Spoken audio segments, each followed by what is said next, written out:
Hello বন্ধুরা, আজকে চলে এসেছি আরেকটি নতুন মিনি ব্লগ নিয়ে। তো প্রায় 1 বছর হয়ে গেল আমি কিন্তু কোনো রকম হেয়ার কাট করি না। তো যেহেতু আমার বেবি হয়েছে, তো সেই সময় যেহেতু চুল কাটা যায় না, তাই কিন্তু এতদিন ধরে চুল কাটাও হয়নি।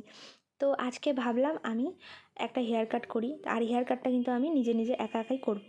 তো আমি কিভাবে চুল কাটি, তো ভাবলাম তোমাদের সাথেও সেটা শেয়ার করি। তো চলো পুরো ভিডিওটা কিন্তু দেখতে থাকো। আমি কিন্তু এখানে ব্যবহার করছি সানসিল্কের একটা হেয়ার সিরাম। তো এই সিরামটা কিন্তু আমি ব্যবহার করছি চুলের জট ছাড়ানোর জন্য। তোমরা কিন্তু যে কোনো ব্র্যান্ডের সিরামই ব্যবহার করতে পারো।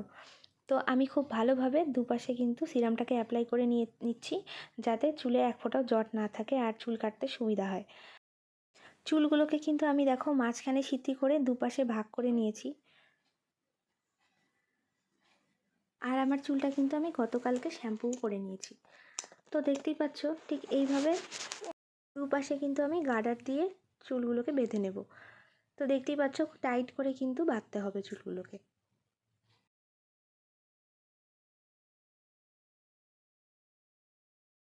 যতটা পরিমাণ চুল আমি কাটবো, ঠিক ততটা পরিমাণ লেন্থ রেখে কিন্তু আমি গার্ডারগুলোকে দেখো ঠিক এইভাবে নামিয়ে দিচ্ছি। তো এইভাবে কিন্তু সমানভাবে আমি চুলগুলোকে কেটে দেব। তো চুল কাটার জন্য কিন্তু আমি এখানে দেখো ট্রিমার ব্যবহার করছি, তোমরা কিন্তু কাঁচিও ব্যবহার করতে পারো।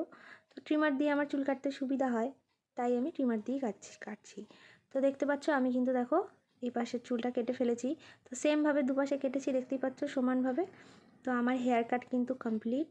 তো তোমরা কিন্তু চাইলেই খুব সহজে বাড়িতে এইভাবে হেয়ার কাট করতে পারো। আমি কিন্তু এইভাবেই হেয়ার কাট করি। তো এটা খুবই সহজ একটা পদ্ধতি, আর খুব সহজেই কিন্তু চুলগুলোকে কাটা যায়। আর আমি কিন্তু চুল ছোট রাখতেই পছন্দ করি, কারণ আমার ফেস শেপ অনুযায়ী কিন্তু আমাকে শর্ট হেয়ারই বেশি ভালো লাগে। তাই কিন্তু আমি শর্ট হেয়ারই রাখি। তো ভিডিওটা তোমাদের কেমন লেগেছে আমাকে কিন্তু অবশ্যই জানিও। দেখা হচ্ছে নেক্সট আরও ব্লগে। Bye bye.